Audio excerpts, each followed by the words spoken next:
Welcome back to my channel. This is just a quick introduction to machine learning for clinicians. Let's first describe what AI is. Traditionally, people used to think of AI as expert systems, so you would hard code human knowledge into computers. For example, you may say, statistically, if the human player moves a rook to a certain spot, statistically, you should react to it by doing another move. However, more recently, AI has really moved away from expert systems. More recently, the field of AI has really focused on letting machines learn for themselves. This is a field called machine learning, and within that, there's deep learning, which refers to the use of neural networks. So all of deep learning is machine learning, and all of machine learning is AI, but not all of AI is machine or deep learning. The reason we moved away from expert systems is because expert systems were very brittle and resource intensive.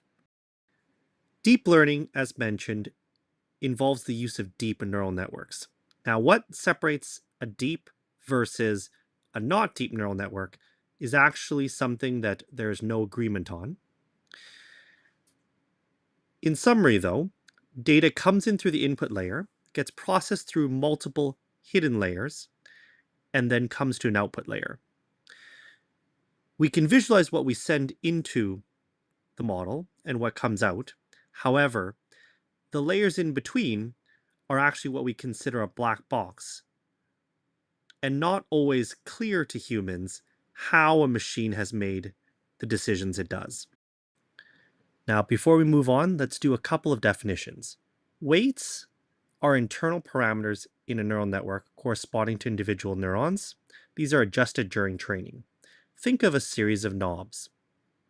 A loss function is a function that quantifies the difference between the observed and expected prediction, and your goal is to minimize the loss function. So how do machines learn? The algorithm will adjust the weights inside the neural network to iteratively lower the loss as measured by the loss function. So data comes in through the input layer, gets processed through the hidden layers, and you receive an output. This output is compared to the true value, and through a process called backpropagation, the algorithm will go through and iteratively change the weights in a direction such that the loss, as measured by the loss function, is minimized. It lowers the loss function through a process called gradient descent. Essentially, it adjusts the parameters in such a way that it lowers the loss.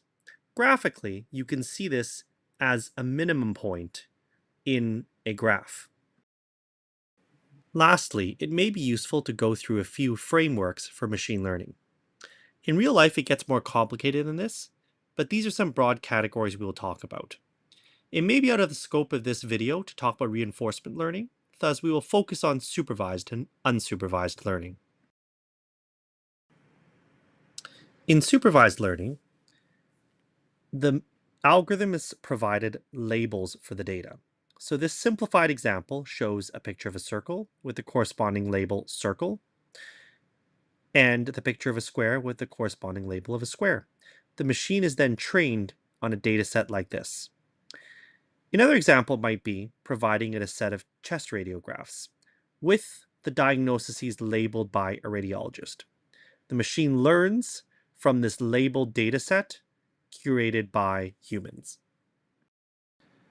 Unsupervised learning refers to a situation where the machine is provided with the data itself with no labels. In this example, the machine is provided with a set of images of shapes. It learns to recognize that there's a category that corresponds to what we interpret as circles, and another category that interprets to what we interpret as squares. It may be worth mentioning at this point, though, that in this case, the machine does not inherently understand what a square or a circle is. It simply recognizes that there's two different categories of objects. Another example could be anomaly detection. For instance, you could cluster a series of data about healthcare resource use. and an anomaly could be flagged, which could correspond to a certain special event within healthcare. This was used to determine COVID spikes by various researchers during. Thank you so much for tuning in. If this was useful, please hit the like and subscribe button. Future videos to come will be on AI safety and other topics in clinical informatics and infection